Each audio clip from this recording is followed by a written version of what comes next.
Hello everyone, mapagpalang araw sa lahat.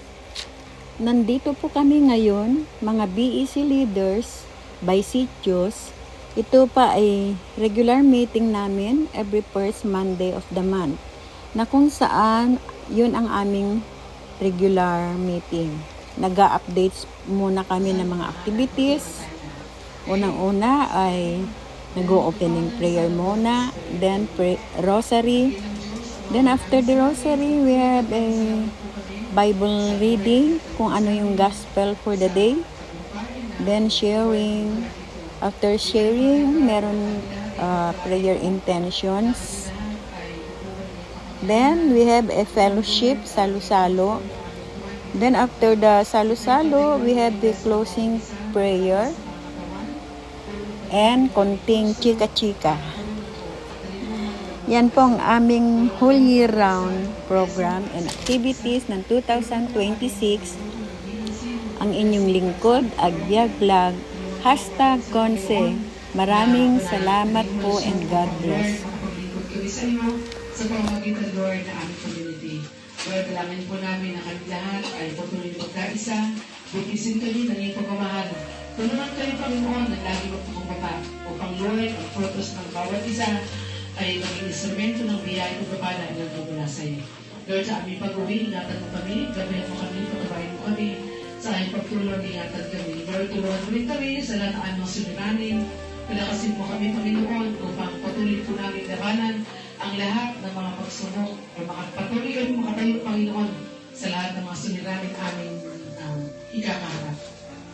In special way, Father God, tinantas po namin ang kagalingan ni Tito Butch, ang kalakasan na mula sa iyo. Lord, lumugan mo siya ng iyong kagalingan, ng iyong pagmamahal.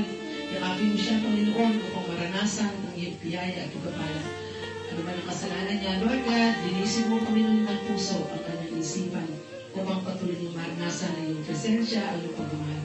I-bless mo rin ang anak ni Ate Ason na si Aiza. We pray, Father God, na tutuloy mo siyang palakasin. Bless mo rin si Ate Ason sa mga suliranin, in terms of financial at sa medical. Tulungan mo sila, Panginoon.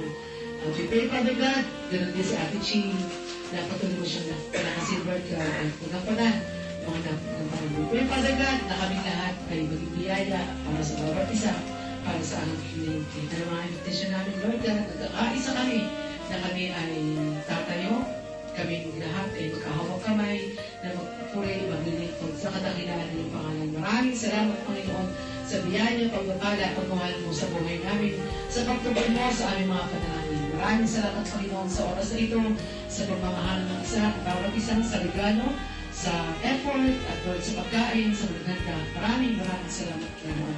Always, Father, we ask and we pray in the mighty name of your Son, Jesus, and by the power of the Holy Spirit, one God, forever and ever.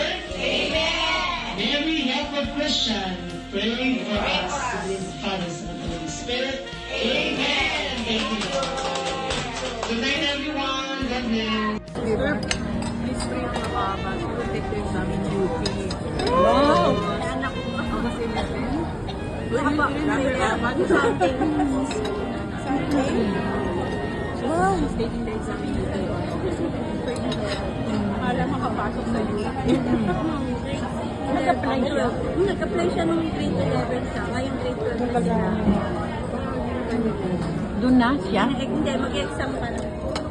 Ibig sabihin sa grade 12 niya kung sa kanya tapos Hindi, college. Pwede rin.